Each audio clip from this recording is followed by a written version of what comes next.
మహతి టీవీలో మీ వ్యాపార ప్రకటనల కోసం కింది నెంబర్కి సంప్రదించండి. నమస్తే మేడం. నమస్తే మా. మరి ఈ ఆగస్టులోని ద్వాదశ రాశుల ఫలితాలు చూసుకోవడానికన్నా ముందు ఆ మంత్ మొత్తం టారో కార్డ్స్ ప్రకారం ఎలా ఉండబోతుంది అంటారు? తప్పకుండా ఆగస్ట్ 2025 టారో కార్డ్స్ ప్రకారం ఏ రాశుల వాళ్ళకి ఎట్లా ఉందన్నది ముందు మనం చూద్దాం. అంతకంటే ముందు ఓవరాల్ గా ఎట్లా ఉంటుంది మనకి అన్నది చూద్దాం. ఆగస్ట్ లో ఏంటి, ఎలా ఏం చేయాలి అన్నది ఒక్కసారి చూసుకుందాం. ఓకేనా? ఓకే.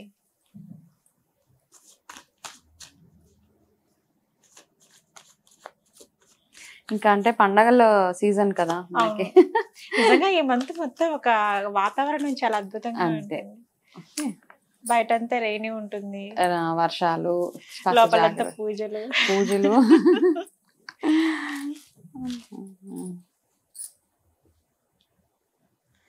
ఓకే. సో ఓవరాల్ గా మనం ఆగస్ట్ నెల చూసుకున్నట్టయితే మామూలుగా ఈసారి వచ్చింది ఆరోగ్య సమస్యలు ఎక్కువ అవుతాయి ఆగస్ట్ లో అందరికి. జనరల్ గా ఓవరాల్ గా నార్మల్ గా చూస్తే కూడా మనకి సీజన్ అలాగే ఉంది కాబట్టి కార్డ్ ఎనర్జీస్ కూడా అలాగే ఉన్నాయి. ఓకే. అయితే ఎటువంటి ఆరోగ్య సమస్యలు వస్తాయి అంటే అజీర్తికి సంబంధించింది, రెస్పిరేటరీ అంటే ఏంటంటే ఊపిరితిత్తులకు సంబంధించిన విషయంలో కాస్త అందరూ ఓవరాల్ గా అందరు జాగ్రత్తలు పడాలి. నార్మల్ గా కూడా సీజన్ మారింది కాబట్టి మీ జాగ్రత్తలు ఏవైతే తీసుకోవాలో, కషాయాలు తాగడం అట్లాంటివి ఏవైతే ఉంటాయో అవన్నీ రెగ్యులర్ గా తింటూ బయట ఆహారం ఎంత తగ్గించుకోగలిగితే అంత మంచిది. ఎందుకంటే డైజెస్టివ్ ప్రాబ్లమ్స్ ఎక్కువగా చూపిస్తుంది కాబట్టి. దాని తర్వాత ఏంటంటే ఓవరాల్ గా చూస్తే పెద్ద పెద్ద డీల్స్ ఏవైతే ఉంటాయో, పెద్ద పెద్ద ఇన్వెస్ట్మెంట్లు, చాలా అతిగా చేసే ఇన్వెస్ట్మెంట్లు కానీ, సంతకాలు పెట్టడం అట్లాంటివన్నీ కొంచెం ఆలోచించి చేయండి. ఎవరు చేసినా పెద్ద బిగ్ వెంచర్స్ లో ఇన్వెస్ట్ చేసే వాళ్ళు ఎవరైతే ఉంటారో వాళ్ళు కాస్త జాగ్రత్తగా ఉండండి. తొందరపాటు నిర్ణయాలు తీసుకోకూడదు ఎవరైనా కానీ.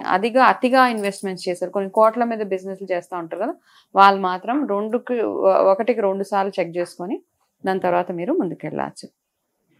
ఎక్కువగా వరదలు, వర్షాలు, ఇంకా అక్కడక్కడ మనం ఎర్త్ క్వేక్స్ కూడా మనకి చూపెడుతుంది కాబట్టి జాగ్రత్త పడాల్సిందే. ఓకే. వర్షాలు, వరదలు ఇవన్నీ రెగ్యులర్ గా ఉంటాయి, బట్ కొన్ని ప్రాంతాలలో కొంచెం ఎక్కువగా అయ్యే అవకాశాలు ఉన్నాయి కాబట్టి మీ జాగ్రత్తల్లో మీరు ఉంటే చాలా బాగుంటుంది. దానికి తోడు ఇంకొకటి ఏంటంటే ఓకే పొలిటికల్ గా మనం చాలా ఫ్లక్చుయేషన్స్ చూస్తుంటాం అనమాట. పొలిటికల్ డ్రామా అంటాం కదా, అది ఎక్కువగా ఉంటది ఈ ఆగస్ట్ లో. అంటే మనం ఎక్కువ న్యూస్ అబౌట్ పొలిటికల్, వాళ్ళు ఇక్కడికి వెళ్ళిపోయారు, వీళ్ళు ఈ పార్టీ మారారు, ఆ పార్టీ మారారు, అట్లాంటివి కూడా కొంచెం ఇండికేట్ చేస్తుంది కాబట్టి ఆ విషయంలో కొంచెం కేర్ఫుల్ గా ఉండాలి. షేర్ మార్కెట్ అలా చూసుకుంటే గనక ఓకే, నో ప్రాబ్లం, బాగానే ఉంటుంది. పెద్ద పెద్ద లాసెస్ అయిపోయాల్సిన అవసరం అట్లాంటిది ఏమీ లేదు. దానికి తోడు డ్రైవింగ్ చేసేటప్పుడు కొంచెం చాలా మంది ఓవరాల్ గా మనం ఇట్లాంటి న్యూస్లు ఎక్కువగా వింటూ ఉంటాం అనమాట. చిన్న యాక్సిడెంట్స్ ఎక్కువ అవుతున్నాయి. మనకు తెలిసిన వాళ్ళలోనే ఎవరో ఒకరు వచ్చి మనకు చెప్తా ఉంటారు అన్నమాట యాక్సిడెంట్స్ అయినాయి. కాబట్టి మీకు తెలిసిన వాళ్ళలో ఎవరైనా ర్యాష్ గా డ్రైవ్ చేసే వాళ్ళు ఎవరైనా ఉంటే గనక వాళ్ళకి మీ వంతుగా హెల్ప్ చేయండి, చెప్పండి ర్యాష్ డ్రైవింగ్ అవన్నీ చేయొద్దు, ఈ మంత్ కొంచెం కేర్ఫుల్ గా. ఎనర్జీస్ అట్లా ఉన్నాయి, కాకపోతే డివైన్ ఎనర్జీస్ బాగున్నాయి కాబట్టి, ఎలాగో శ్రావణ మాసం ఉంది కాబట్టి మనం అందరం ఓవరాల్ గా ఇప్పుడు రాశి ప్రకారం ఎలాగో చెప్తాను ఏ పూజలు చేయాలి, ఎలాంటి కలర్స్ వేసుకోవాలి ఇవన్నీ. బట్ ఈ నెలంతా లక్ష్మీ అమ్మవారితో పాటు ఎక్కువగా ఆరాధించవలసింది పరమశివుడిని. ఓకే. ఎందుకంటే ఆ ఎనర్జీస్ చాలా బాగుంటాయి అన్నమాట. మనకి విష్ణుమూర్తి యోగ నిద్రలోకి వెళ్ళిన తర్వాత మన ఈ ప్రపంచాన్ని అంతటిని, యూనివర్స్ అంతటిని పరమశివుడు ఆయన కంట్రోల్లోకి తీసుకుంటాడు కాబట్టి ఆయనకి చేసే ప్రతి పూజ చాలా తొందరగా ఆయన అనుగ్రహం మనకి కలుగుతుంది. కాబట్టి ప్రతి ఒక్కరు శివారాధన రెగ్యులర్గా ఈ మంత్ మొత్తం చేసుకోవచ్చు. అలాగే ఎవరికైతే కొంచెం బాగా ఎక్కువగా ఇబ్బందులు ఉన్నాయో వాళ్ళు ఏం చేస్తారంటే ఈ నెల మొత్తము, శ్రావణ మాసము, ఆగస్ట్ మంత్ మొత్తము రుద్ర కవచాన్ని ప్రతిరోజు చదవండి. మార్నింగ్ టైంలో శివుడికి దీపారాధన చేసి రుద్ర కవచం ఒకటి, ఆర్థికంగా ఇబ్బందులు ఉన్న వాళ్ళు కనకధార స్తోత్రాన్ని రోజుకు 3 సార్లు ఉదయం, మధ్యాహ్నం, సాయంత్రం. మేము ఆఫీస్కి వెళ్తామండి కుదరదు అన్నవాళ్ళు జస్ట్ ఎక్కడైనా ఒక ప్లేస్లో కూర్చొని కనకధార స్తోత్రాన్ని 3 times చదివేలాగా చూసుకోండి. ఇవన్నీ చూసుకుంటే కనుక ఆర్థికంగా చాలా చాలా ఇంప్రూవ్మెంట్ ఉంటుంది.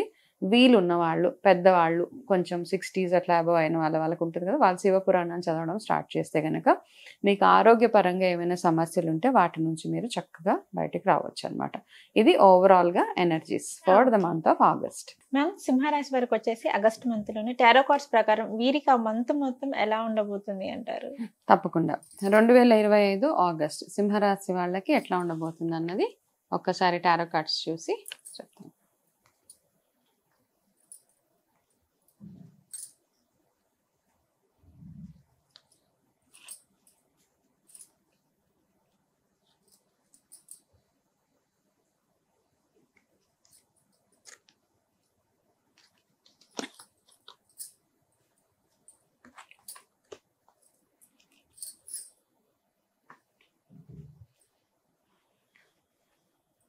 ఓకే, సింహరాశి వాళ్ళకి ఈ మంత్ చాలా పాజిటివ్ మంత్ అనమాట. అంటే మీ మంత్ అనొచ్చు. మీరేం అనుకుంటే మీరు ఏది అనుకుంటే అది జరుగుతుంది. ఈ మంత్లో కొంచెం ఎనర్జీస్ చాలా బ్యూటిఫుల్గా ఉన్నాయన్నమాట. పాజిటివ్గా ఉంటుంది ప్రతి ఒక్కటి.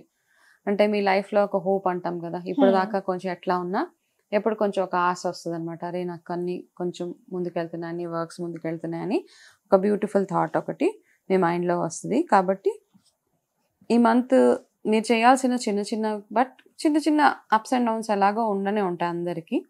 ఓవరాల్గా చూసుకుంటే మాత్రం మీరు ఏదైనా కొత్తగా స్టార్ట్ చేయాలనుకున్నా, జాబ్ స్టార్ట్ చేయాలనుకున్నా, ఏదైనా కొత్త రిలేషన్షిప్స్లోకి ఎంటర్ అవ్వాలనుకున్నా, అంటే మ్యారేజెస్ కాని వాళ్ళు కానీ, ఏదైనా కొత్తగా సంబంధాలు వస్తున్నా, ఏదైనా మ్యారేజెస్ విషయాల్లో మాట్లాడుకోవాలనుకున్నా, ఈ మంత్ పాజిటివ్ మంత్ కాబట్టి చాలా చాలా ఇప్పటిదాకా అలయన్సెస్ కుదరలేదు అనుకున్న వాళ్ళకి కూడా ఈ మంత్లో పాసిబిలిటీస్ ఎక్కువగా ఉన్నాయి.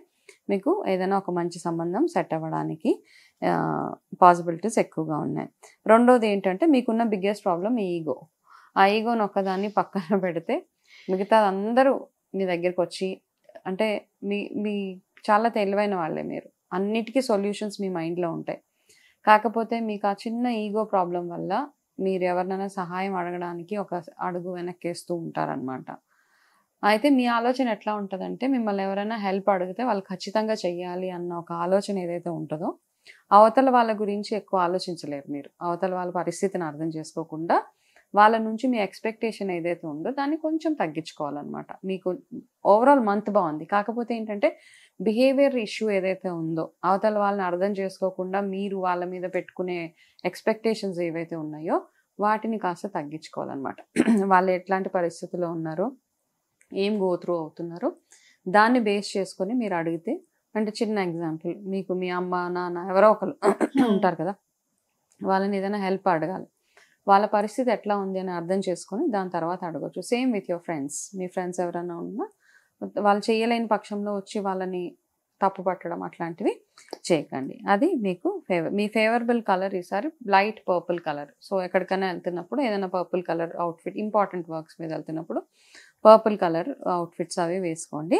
అయితే మీకు చక్ర పరంగా చూసుకుంటే గనక ఆజ్ఞా చక్రం అంటాం కదా, ఆ చక్రం వచ్చింది. అయితే దానికి ఏంటి రిలేషన్ చేస్తాము అంటే, కొంచెం కాన్షియస్గా ఉండడం, అంటే తెలివితేటలతోటి వ్యవహరించడం అన్నది ఇక్కడ మనని ఇండికేట్ చేస్తుంది. మామూలుగా ఓవరాల్గా చూసుకుంటే గుడ్డిగా అందరినీ నమ్మేయకుండా కొంచెం బ్రెయిన్ వాడితే సరిపోతుంది. మీరు ఈ మంత్ మొత్తం ఏ విషయంలో అయినా కానీ ఇమీడియట్గా డెసిషన్స్ తీసుకోకుండా కాస్త ఆలోచించి తీసుకోండి. ఎందుకంటే థర్డ్ ఐ, మనకి ఎప్పుడైతే థర్డ్ ఐ కార్డ్ వచ్చిందో అప్పుడు అదేం చెప్తుందంటే మనకి ఎక్కువ కన్ఫ్యూజన్లో ఉంటాం అనమాట. క్లారిటీ ఉండదు, మనకి ఏం చేయాలన్న దాని మీద క్లారిటీ తక్కువ ఉంటుంది.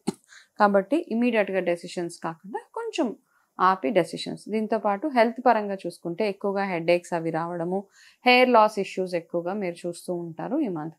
కాబట్టి దానికి తగ్గట్టుగా విటమిన్స్ ఏం తీసుకోవాలి, బి విటమిన్ అట్లాంటివి తీసుకోవడము, హెడేక్స్ అవి వస్తుంటే మ్యాక్సిమం రిలాక్స్ అవ్వడానికి ట్రై చేయడము, మెడిటేషన్ కానీ, కామ్గా ఉండడం కానీ, ఇట్లాంటి ఈ మధ్య చాలా రిట్రీట్స్ అవి చేస్తున్నారు, స్పిరిచువల్ రిట్రీట్స్. ఒక 1 వీక్ ఎటన్నా వెళ్ళి కాస్త రిలాక్స్గా రెస్ట్గా ఉంటే సరిపోతుంది. అదేవిధంగా మీరు ఈ మంత్ అంతా ఆరాధించవలసిన దైవం నరసింహస్వామి. కాబట్టి మీ దగ్గరలో ఏదైనా నరసింహస్వామి ఆలయం ఉంటే అక్కడికి వెళ్ళండి. లక్ష్మీ నరసింహ కరావలంబ స్తోత్రం అని ఒకటి ఉంటుంది. ఆ స్తోత్రాన్ని రెగ్యులర్గా మీరు చదువుకోండి. అట్లా చదువుకొని మీరు బయటికి వెళ్ళే ముందు అది చదువుకొని రెగ్యులర్గా వెళ్తే కనుక, నేను స్టార్టింగ్లో చెప్పాను కదా, ఈ మంత్ అంతా మీకు చాలా ఓవరాల్గా బాగుంది. నేను చెప్పినవి చిన్న చిన్నవి అనమాట, చిన్న చిన్న అంటే ఈగో ఇష్యూస్, ఇవన్నీ చిన్న మనస్పర్ధలు రావడం, ఇవన్నీ స్మాల్ థింగ్స్ 10%. మిగతా 90% చూసుకుంటే మీకు ఒక బ్యూటిఫుల్ మంత్. కాబట్టి ఇలా నేను చెప్పినట్టుగా ఫేవరబుల్ కలర్ కానివ్వండి, ఆరోగ్య విషయంలో చిన్న చిన్న జాగ్రత్తలు అవి తీసుకుంటే స్మూత్గా ఈ మంత్ మనకి వెళ్ళిపోతుంది. Okay ma'am. సింహరాశి వారికి వచ్చేసి ఆగస్టు మంత్ ఎలా ఉండబోతుంది, అలాగే ఈ మంత్ లో వీళ్ళు ఎటువంటి రెమెడీస్ చేసుకుంటే వీరికి అద్భుతమైన ఫలితాలు వస్తాయో మాకు తెలియజేశారు.